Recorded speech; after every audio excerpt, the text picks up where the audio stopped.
একটা মানে শত বছরের ঐতিহ্যবাহী একটা ওরস শরীফ, পঞ্চগড় জেলার আটোয়ারি উপজেলার এই মির্জাপুর ইউনিয়নে 12 আউলিয়ার ওরস শরীফ। এখানে আমাদের 12 জন পীর আউলিয়ার কবর আছে।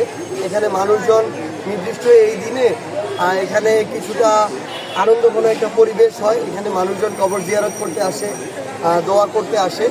তো এরকম বছরের এই দিনে, আজকের এই দিনে প্রায় লক্ষাধিক মানুষের এখানে একটা জনসমাগম হয়।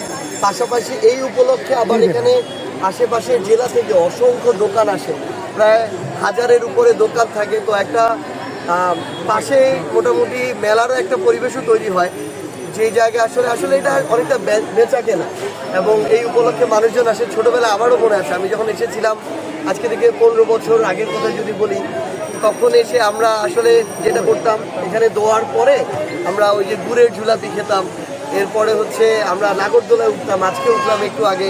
তারপর কিছু গাড়ি আছে বাচ্চাদের, ফেরি গাড়ি বলে, এগুলা চালাতাম, কিনতাম। তো আজকে এগুলো দেখে আসলে ছোটোবেলার যে স্মৃতি রোমন্থন সেটা হলো। আমি মনে হয় প্রায় 15 বছর পর আবার এখানে এসেছি। তো এই উপলক্ষে আসলে মেইনলি আজকে এখানে আসা, এবং এটা আসলেই ভালো লাগছে যে এলাকার যারা মানুষজন, শুধু আমাদের উপর জেলা না, পুরো জেলার আশেপাশের জেলা থেকেও অনেকে এসেছে। তাদের সাথে দেখা হচ্ছে, কথা হচ্ছে, অনেক পরিচিত মুখ, আবার অনেকেই ছিল আর কি যারা নতুন করে এখানে আসছে, অনেকদিন পরে আবেগ আপ্লুত হচ্ছে। এই জন্যই মূলত আজকে এই জায়গায় আসে। আমরা আমাদের জায়গা থেকে যেমন এখানে 12 জন আউলিয়ার মাজার আছে। সিলেটে যদি আপনি দেখেন শাহজালাল রহমতুল্লাহ আলাই, শাহপরান রহমতুল্লাহ আলাইয়ের মাজার আছে। চিটং এরকম বাজিদ গোস্তামি রহমতুল্লাহ আলাইয়ের মাজার আছে। এরকম বাংলাদেশের বিভিন্ন জায়গায় কিন্তু অনেক পীর আউলিয়া ওনাদের মাজার রয়েছে। সেই জায়গাগুলোতে গিয়ে অবশ্যই যেটা হয়, আমরা দোয়া করি, তাদের জন্য দোয়া করি। তো এটা তো আছে, এটা তো সত্য, এটা তো থাকবে এই ক্ষেত্রে। কিন্তু কিছু কিছু আমরা এরকমও দেখি যেগুলো আসলে ব্যবসায়ী প্রতিষ্ঠান বানিয়ে ফেলা হয়। আদতে এখানে কোনো পীর কিংবা আউলিয়ার কখনো মাজার ছিল না, কবরও ছিল না।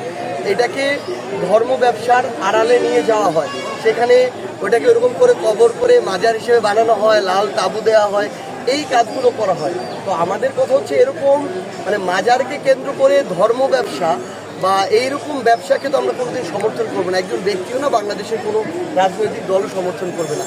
আবার যারা আমাদের সত্যিকারের অলিয়া উলিয়ার যে মাজারগুলো রয়েছে, সেগুলোর প্রতি আমাদের ওইটুকু ধর্মীয় মূল্যবোধের জায়গা থেকে হলো, নীতি নৈতিকতার জায়গা থেকে হলো, ওইটুকু শ্রদ্ধাবোধ আমাদের থাকা উচিত, এবং এগুলো রক্ষার দায়িত্ব।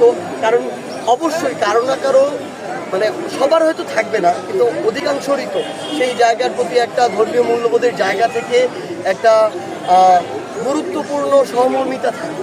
তো সেটার প্রতিও আমাদের শ্রদ্ধাশীল হওয়া প্রয়োজন, এবং সেই ক্ষেত্রে সেই বিষয়গুলো যেন কেউ কারো আমার পছন্দ হচ্ছে না দেখেই আমি সেটার বিরুদ্ধে দাঁড়িয়ে যাব, সেটা নষ্ট করতে যাব, এই জিনিসটা তো কখনোই কাম্য হবে।